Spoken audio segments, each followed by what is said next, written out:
Hello ലിറ്റൂസ്കയുടെ പുതിയൊരു വീഡിയോയിലേക്ക് എല്ലാവർക്കും സ്വാഗതം. അപ്പം നമ്മൾ ഇവിടെ വലിയ യാത്രയിലാണ് ഇന്ന്. അത്ര വലുതൊന്നുമല്ല, എന്നാലും സാധാരണ നമ്മൾ പോകുന്നതിൽ നിന്നൊക്കെ കുറച്ച് കൂടുതൽ ദൂരമുണ്ട് നമുക്കിന്ന് പോകാനായിട്ട്. അതിലും വിപരീതമായിട്ട് ഇന്ന് നമ്മൾ ബസ്സിലാണ് പോകുന്നത്, അതും രാത്രിയിലെ യാത്ര അതൊരു അടിപൊളി തന്നെയാണല്ലേ. പക്ഷെ ഇന്ന് നമുക്ക് അത്ര രസമൊന്നും ഉണ്ടാവില്ല, കാരണം 10-11 മണി ഉറങ്ങുന്ന ടൈമിലാണേ നമ്മുടെ ഇന്നത്തെ യാത്ര. സ്ലീപ്പറിലാണ് നമ്മൾ പോകുന്നത്. അതും ഒരു എക്സ്പീരിയൻസ് തന്നെയാണല്ലോ, കാരണം എനിക്ക് ലച്ചുവിനും ഇത് ഫസ്റ്റ് ടൈമുള്ള എക്സ്പീരിയൻസ് ആണ്. അങ്ങനെ നമ്മൾ തലശ്ശേരി എത്തി. മഴ അടിച്ച് പൊളിച്ച് പെയ്യുന്നുണ്ടായിരുന്നു.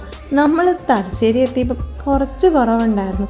തലശ്ശേരി എത്തിയപ്പോഴത്തേക്കും ആൾ സുഖമായിട്ട് കിടന്നുറങ്ങി, കാരണം നല്ല ടൈമായിട്ടുണ്ടായിരുന്നു. പിന്നെ വണ്ടി കണ്ട അവൾ ഉറങ്ങുകയും ചെയ്യും. അങ്ങനെ നമ്മൾ അവിടെ എത്തി. വണ്ടിക്ക് വേണ്ടി വെയിറ്റിംഗ് ആയിരുന്നു, നമ്മുടെ ബസ്സിന് വേണ്ടി കാത്തിരിക്കുകയായിരുന്നു. നമ്മൾ പറഞ്ഞ ടൈമിലൊന്നും ബസ് വന്നിട്ടുണ്ടായിരുന്നില്ല. അങ്ങനെ അവസാനം പോകുന്നതായിരുന്നു നമ്മുടെ ബസ്. നമ്മളങ്ങനെ ബസ്സിലൊക്കെ കയറി യാത്ര തുടങ്ങി.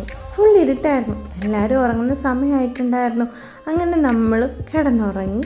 രാവിലെ എണീറ്റപ്പം നല്ല മഴയും അതുപോലെ നേരെ വെളുത്തിട്ടും ഉണ്ടായിരുന്നു. ഇതും കുറച്ച് പാർട്ടായിട്ട് തന്നെ നമുക്ക് പറഞ്ഞു പോകാം. അപ്പോൾ ബാക്കിയൊക്കെ അടുത്ത വീഡിയോയിൽ കാണാം.